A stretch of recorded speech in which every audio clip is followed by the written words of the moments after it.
Despite government claims that it's winning the battle to cut the queues for hospital treatment, the Thames region has some of the longest waiting lists in the country, and according to doctors, patients and the Labour Party, they're getting longer. The government's own figures published today show that there are now more people waiting for operations in the South East Thames Regional Health Authority, although there have been slight reductions elsewhere in the region.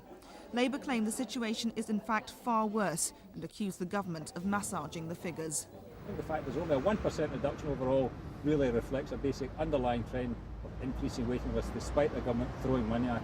What we're seeing is a stabilisation of waiting lists, and we're providing the resources that are necessary to ensure that the unacceptably long tail on the waiting list is cut reasonably fast. 86-year-old Leslie Drew has had to wait 18 months for a routine hernia operation in East London. He then had to suffer a further long delay when complications set in. Very depressed. The whole thing's made me depressed. To feel that I was just not going to get seen to. I put up with a lot of pain. Mr. Drew's GP was powerless to help and claims he and his colleagues are now finding it harder to get patients into hospital.